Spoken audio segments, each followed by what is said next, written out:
Bonjour, donc aujourd'hui je vous propose une vidéo concernant différents challenges littéraires autonomes. Donc cette année j'ai décidé de participer au Pumpkin Autumn Challenge. Donc c'est un challenge littéraire automnal organisé tous les ans par le Terrier de Guimauze. Donc je vous mets son nom ici et en barre d'infos. Vous irez voir sa vidéo où elle explique le challenge et une deuxième vidéo où elle vous montre sa palle pour ce challenge. Ce challenge, ça fait plusieurs années qu'elle l'organise. En général, je n'y participe pas puisque c'est essentiellement des lectures du monde de l'imaginaire et moi, c'est pas trop ce que je lis. Mais par contre, en fait, chaque catégorie appartient à un menu et dans chaque catégorie, nous avons plusieurs mots-clés. Et selon les mots-clés, on peut arriver à trouver des livres, pas forcément, enfin des livres de n'importe quel genre littéraire qui peuvent rentrer dans les catégories. Ce challenge est composé de 4 menus et dans chaque menu, nous avons des sous-catégories et dans chaque sous-catégorie, nous avons des mots-clés. Donc le premier menu s'appelle Automne frissonnant.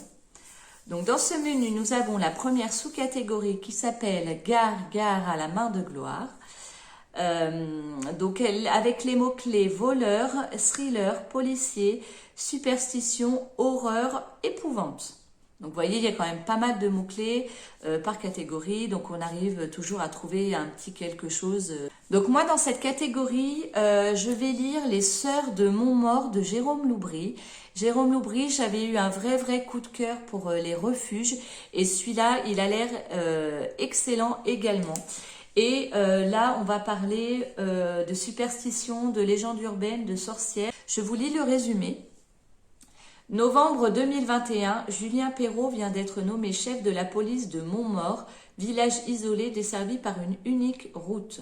Alors qu'il s'imaginait atterrir au bout du monde, il découvre un endroit cossu, aux rues d'une propreté immaculée et équipé d'un système de surveillance dernier cri. Mais quelque chose détonne dans cette atmosphère trop calme. Est-ce la silhouette menaçante de la montagne des morts qui surplombe le village, les voix et les superstitions qui hantent les habitants, les décès violents qui jalonnent l'histoire des lieux? Donc vous voyez, c'est très mystérieux, ça a l'air... La deuxième catégorie s'appelle Double, Toil and Trouble. Dans cette catégorie, les mots-clés sont sorcière, pièce de théâtre, prophétie, tragédie. Donc pour cette catégorie, j'ai choisi Sacrée sorcière de Roald Dahl. C'est un petit livre jeunesse, mais qui est assez connu. Celui-là, il est sorti au cinéma cette année. Donc dans les mots-clés, nous avons sorcière, sacrée sorcière. Donc je vais pas plus loin, ça colle. La troisième sous-catégorie s'appelle le folklore de Chippendale. Et dans cette catégorie, nous avons créatures surnaturelles, fantastiques, obscures, fantasy. Donc là, c'est typiquement le genre de livre, le genre littéraire que je ne lis pas du tout ou alors très rarement. Par contre, c'est tout à fait le genre de film que je peux regarder et qui peut me plaire. Donc pour cette catégorie, j'ai choisi de regarder un film et ce sera Les Animaux Fantastiques. Je n'ai jamais vu ce film et il me fait bien envie, donc je vais le coller ici. Ce que j'ai oublié de vous dire, c'est que ce challenge, ce n'est pas forcément des romans qu'il faut lire. Ça peut être du graphique, donc ça peut être BD, jeunesse, roman. Et du coup, ça peut être aussi, cette année, des jeux, des films, des séries. En fait, nous avons vraiment tous les supports possibles pour participer à ce challenge. Et ça, c'est génial parce que du coup, au niveau... sur les catégories où je vais bugger, où je vais rien avoir à lire, je vais caser des films en fait, donc c'est super. Le deuxième menu s'appelle Automne, douceur de vivre. La première sous-catégorie s'appelle It's just a bunch of hocus pocus. Les mots-clés sont Halloween, Samin, automne. Donc Samin, j'ai jamais entendu ce mot, je ne connais pas du tout ce mot. Après, j'ai essayé de chercher des livres voilà, qui se passaient en automne, mais en fait, c'est pareil, ça j'en ai très très peu. Donc là, j'ai choisi également de regarder des films. Donc, Halloween, je vais trouver des films d'Halloween, il n'y a pas de souci. Et par contre, vous voyez, la sous-catégorie s'appelle donc It's Just a Bunch of Hocus Pocus. Et Hocus Pocus, c'est un film. Donc, je vais voir si je peux le trouver, Hocus Pocus, sur Netflix ou sur une autre plateforme, ou pourquoi pas. Sinon, je me ferai voilà, un petit film d'Halloween sur Netflix au moment d'Halloween. Ils vont nous en sortir quelques-uns. Donc, ça, il n'y a pas de souci. Donc, pour cette catégorie, un film d'Halloween, ce sera parfait. La deuxième sous-catégorie s'appelle, merci, Hey Gigi, tu ne trouves pas que ça sent drôlement bon la Jitioki Panja? Voilà. Donc dans cette catégorie, nous avons parcours comme mots-clés, parcours initiatique, jeunesse, famille, nourriture. Donc dans cette catégorie, j'ai quelque chose qui correspond tout à fait. Il s'agit de l'étonnante famille Appenzell. Et celui-là, je suis très très contente de vous le présenter puisque c'est un ouvrage illustré par Benjamin Lacombe. Benjamin Lacombe, si vous ne connaissez pas, c'est un grand illustrateur et qui fait des images vraiment magnifiques. En tout cas, moi, j'adore. Et donc, vous voyez, des images dans ce genre-là, moi, j'aime beaucoup. J'aime beaucoup. Vous voyez, des images dans ce genre-là. Et donc là, c'est donc l'étonnante famille Appenzell. Donc, un des mots-clés est famille. Donc, ça colle impeccable. La troisième sous-catégorie de ce menu s'appelle « Il suffit de se souvenir de rallumer la lumière ». Et dans cette sous-catégorie, les mots-clés sont « feel good »,« santé mentale »,« émotion ». Dans cette catégorie, j'ai décidé de lire Nelly Bly, qui est un graphique et qui raconte l'histoire donc de Nelly Bly. Dans mes souvenirs, c'est une journaliste qui essaye d'intégrer un hôpital psychiatrique pour voir comment ça se passe et pouvoir écrire son article. La troisième sous-catégorie de ce menu s'appelle « J'ai un dragon et je n'hésiterai pas à faire feu ». Donc, chaque sous-catégorie de menu, en fait, fait référence à un ouvrage ou à un film ou à quelque chose que Guimauze a lu, et à nous de trouver les références. Donc là, en l'occurrence, je l'ai la référence et c'est Shrek. Et donc dans cette sous-catégorie, les mots-clés sont humour, illustré, anthropomorphisme, animaux. Métamorphose en bord de ciel de Mathias Malzieu. Mathias Malzieu, c'est le chanteur de Dionysos, si vous vous souvenez de ce groupe. Donc il est là. Vous voyez, vous le connaissez. Donc, il a écrit plusieurs bouquins.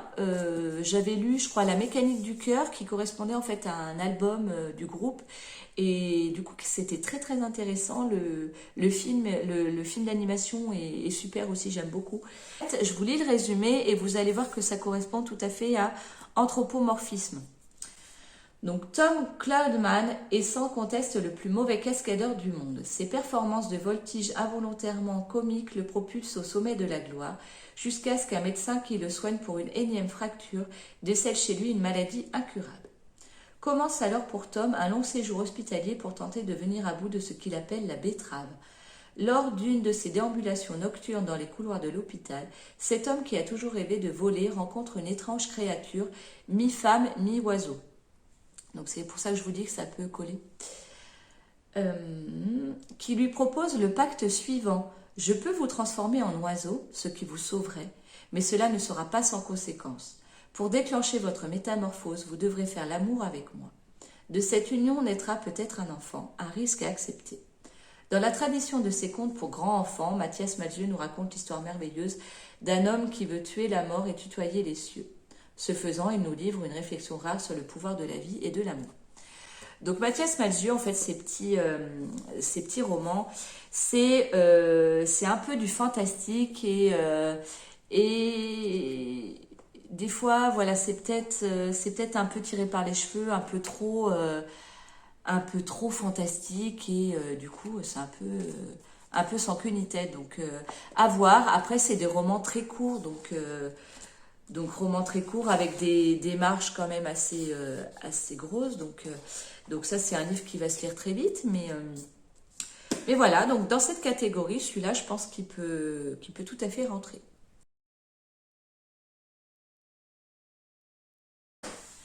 Le troisième menu de ce challenge s'appelle Automne enchanteur et dans ce menu, la première sous-catégorie s'appelle La lunette de pierre, c'est extra quand on veut voir ce qui ne se voit pas. Et dans cette sous-catégorie, les mots-clés sont petit peuple, féerie, nature writing.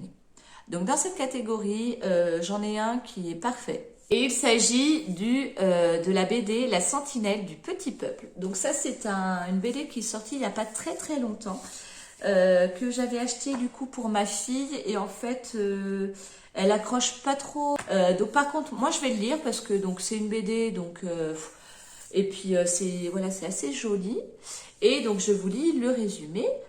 En visite chez sa grand-mère Adélaïde, immobilisée en maison de repos, Elina apprend qu'elle doit devenir la nouvelle sentinelle du petit peuple. Sa grand-mère Adélaïde lui lègue son rôle de protectrice de ces êtres féeriques, garants de l'équilibre de notre terre. Et justement, ils ont besoin de l'aide d'Elina au plus vite. Elle doit suivre les conseils d'Adélaïde pour enfin voir Liam, Nelvina et toutes les autres créatures, mais surtout partir à la recherche d'une ondine mystérieusement disparue près du lac aux oiseaux. Donc, petit peuple féerie, on y est tout à fait. La deuxième sous-catégorie pour ce menu s'appelle Nom d'une dune. Donc là aussi, j'ai la référence puisque Dune, c'est une science-fiction et le film vient de sortir justement. Donc là, j'ai la référence également. Donc dans cette sous-catégorie, les mots-clés sont écologie, anticipation, science-fiction, post-apocalyptique. Donc ça, c'est un genre que je lis très très très peu également. Donc pour cette catégorie, j'ai décidé de chercher un documentaire sur la planète ou le réchauffement climatique ou tous ces thèmes-là. Et sur Netflix ou autres plateformes, je vais trouver un documentaire qui correspond à ce thème-là. La dernière sous-catégorie de ce menu s'appelle Princesse et les mots-clés sont inclusivité, LGBTQI+, féminisme. Donc ça, c'est pareil. Cette catégorie-là, c'est un genre que je lis très très peu parce que le féminisme, c'est pas une cause et c'est pas un sujet qui m'intéresse. Inclusivité, tout ce qui est LGBTQ, QI+, donc ça c'est tout ce qui est communauté lesbienne, gay, bisexuelle, transsexuelle, ça c'est tout. LGBT, c'est ce qui rassemble tout ça. Mais j'ai quand même trouvé une BD qui s'appelle Peau d'homme et qui semble tout à fait coller à cette sous-catégorie. J'en ai beaucoup entendu parler de ce graphique et je crois qu'il a eu un prix. Et donc le quatrième menu, donc le menu surprise de cette année, c'est l'automne des mystères. Et c'est un menu qui m'attire. La première sous-catégorie s'appelle le destin perdu.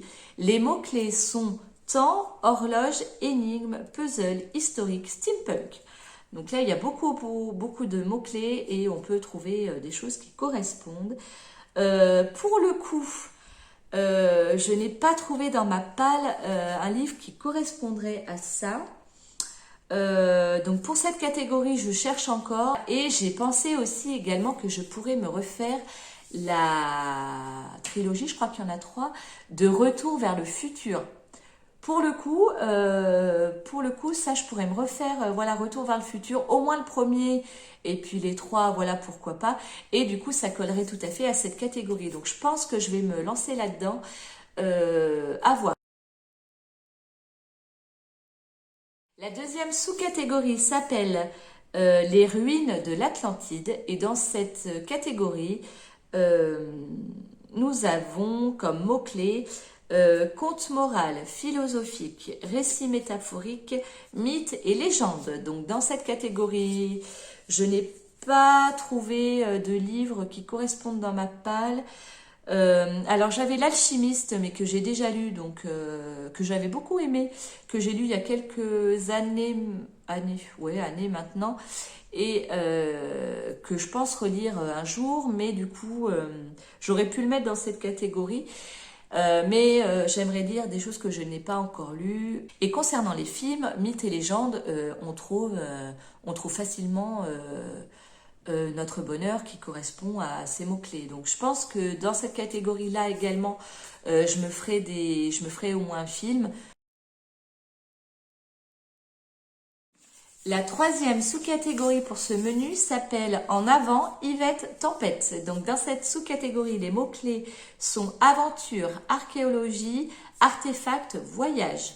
Donc dans cette catégorie, j'ai pas grand-chose non plus dans ma palle, mais je me suis trouvé quand même un livre qui est dans ma palle depuis quelques temps maintenant et que j'aimerais lire, mais il est assez gros, donc ça me fait un peu peur. Dans cette catégorie, j'ai choisi Tout le bleu du ciel de Melissa d'Acosta, mais qui est quand même un énorme pavé, et c'est pas écrit spécialement gros, quoi. Les marges sont pas immenses. Donc je pense que je vais mettre un moment à le lire, ce bouquin. Et donc dans ce bouquin, je vous lis le résumé et vous allez comprendre pourquoi j'ai choisi celui-là par rapport au mot-clé voyage. Petitesannonces.fr. Jeune homme de 26 ans, condamné par un Alzheimer précoce, souhaite prendre le large pour un ultime voyage. Recherche compagnon d'aventure pour partager avec moi ce dernier périple. Émile n'a plus beaucoup de temps à vivre, il a décidé de fuir l'hôpital et la compassion de sa famille et de ses amis. À son propre étonnement, il reçoit une réponse à son annonce. 3 jours plus tard, devant un camping-car acheté secrètement, il retrouve Joanne, une jeune femme coiffée d'un grand chapeau noir, qui a pour seul bagage un sac à dos et qui ne donne aucune explication sur sa présence. Ainsi commence un voyage stupéfiant de beauté où naissent à travers la rencontre avec les autres et à la découverte de soi, la joie, la peur, l'amitié, l'amour, qui peu à peu percent la carapace de douleur d'Émile. Donc voilà, par rapport au mot-clé voyage, j'ai choisi ce bouquin.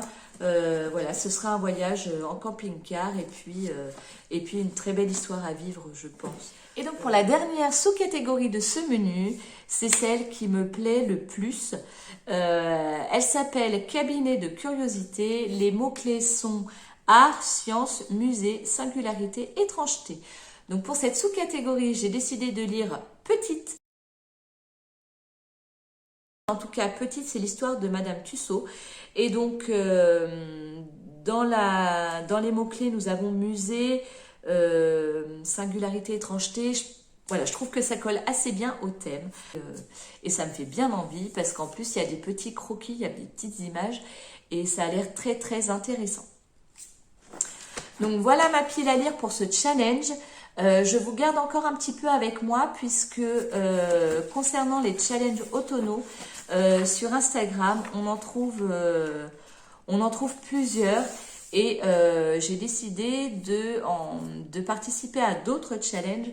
Mais donc dans tous les livres que je vous ai présentés, il y a des livres qui vont donc évidemment correspondre aux catégories du Pumpkin Auto Challenge, mais qui correspondront, que je vais essayer de faire correspondre aux différentes catégories des autres challenges que j'ai décidé de suivre.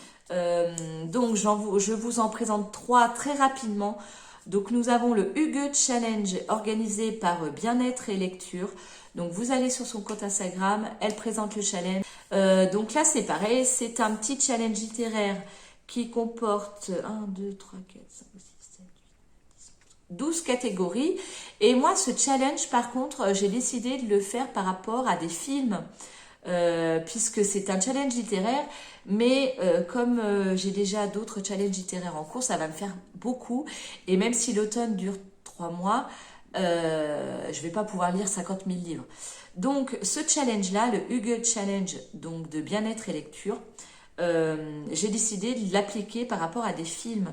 Donc nous avons 12 catégories, je vous les fais pas toutes, je vous en cite quelques-unes. Par exemple, un film de développement personnel.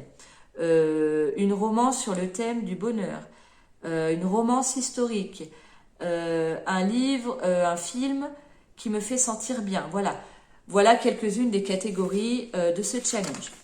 Donc n'hésitez pas, si celui-là vous intéresse, à aller voir sur le compte Instagram de Bien-être et Lecture pour vous renseigner un peu plus et pour découvrir toutes les catégories et pourquoi pas y participer. Un autre challenge sur Instagram, donc celui-là organisé par Mes Livres de Poche, et son challenge s'appelle Un brin d'automne. Donc elle, c'est pareil, c'est un challenge avec différents thèmes. Il y a 8 catégories, je vous les fais pas toutes, je vous laisse aller voir. Donc par exemple, nous avons la gourmandise est un vilain défaut, et dans cette catégorie, nous devons lire un livre, un roman sur le thème de la nourriture, par exemple. Par exemple, nous avons Sortez le popcorn. Donc ça, dans cette catégorie, nous devrons lire un roman adapté en série ou film. J'ai les jetons. Dans cette catégorie, ce serait de lire un roman qui va nous faire peur. Voilà. Donc là, dans ce challenge, donc un brin d'automne organisé par Mes Livres de Poche, c'est 8 catégories. Je vous laisse aller voir. Il peut être très sympa, celui-là aussi. Et je vous parle d'un autre challenge pareil sur Instagram, organisé par Cécilia Cherry Blossom. Donc elle l'a appelé Happy Fall Challenge, et pareil, donc il y a 8 catégories, et dans ce challenge là il y a une petite originalité, puisque par catégorie elle nous propose de faire une chose et de lire un roman, un livre. Donc par exemple Douceur d'automne, dans cette catégorie il faudra d'un côté se faire un tea time et d'un autre côté lire un cozy mystery. Par exemple, dans une autre catégorie qui s'appelle Nous n'irons plus au bois, il faut faire une balade en forêt et lire un roman se déroulant en forêt, par exemple. Donc celui-là, je le trouve très très intéressant aussi, très rigolo. Et donc, par exemple, une dernière catégorie de ce challenge, citrouille épicée, où il faut réaliser une recette à base de courges et lire un roman à la couverture orange. Vous voyez, j'aime beaucoup ce challenge. J'aime bien, je trouve qu'il est original, et que du coup, on fait quelque chose et on lit quelque chose. Et donc, pareil, je vous laisse aller voir sur le compte de Cécilia Cherry Blossom. Son challenge automnal s'appelle Happy Fall Challenge, et j'aime beaucoup le nom aussi, donc pas de souci. Donc des challenges littéraires, il y en a plein. Il y a un challenge aussi qui s'appelle Des gommes Tapal, organisé par Caro Livre, donc là qui peut durer toute l'année, puisque ça va être selon des catégories, sortir des livres de la palle. Très intéressant aussi. Là il y a mince, comment elle s'appelle, l'art du thriller, qui a sorti un petit challenge, mais je crois qu'il est fini, ou c'était sur le mois de septembre, sort ta saga, donc où là il fallait lire des suites de sagas. Donc ça c'est intéressant aussi pour s'obliger à continuer une saga commencée, ou à finir une saga commencée. Voilà, il y a plein de petits challenges littéraires comme ça sur Instagram. Il y en a un autre où c'est l'alphabet, il faut lire un livre dont le titre commence par chaque lettre de l'alphabet. Donc celui-là il dure 1 an, et c'est pareil, je trouve ce concept sympa, et ça t'oblige aussi à sortir des livres de ta palle. Et c'est assez amusant. Donc. En tout cas, j'espère que cette vidéo vous a plu. Des piles à lire du Pumpkin Auto Challenge, vous allez en trouver plein sur YouTube. Sorti déjà depuis un moment, moi je suis en retard, hein, mais l'automne commence aujourd'hui, donc je suis pile poil à jour, donc voilà. Et puis ça vous évitera d'être noyé dans toutes les pales du Pumpkin Auto Challenge. Moi j'arrive un peu plus tard, donc ça peut être sympa aussi. Dites-moi si vous participez à ce challenge, si vous participez à d'autres challenges littéraires, si dans les livres que je vous ai présentés, il y en a que vous avez lus, il y en a qui vous intéressent, il y en a qui alors vous lisent absolument pas du tout, vous avez le droit aussi. Si vous avez d'autres idées de livres à me proposer qui peuvent rentrer dans les catégories citées, Et n'hésitez pas à aller voir toutes les personnes que je vous ai citées. On se retrouve début octobre pour le bilan du mois de septembre. Et d'ici là, je vous souhaite de très très bonnes lectures. N'hésitez pas à me laisser des petits commentaires pour qu'on parle de tout sujet littéraire ensemble. Je vous dis à bientôt. Salut!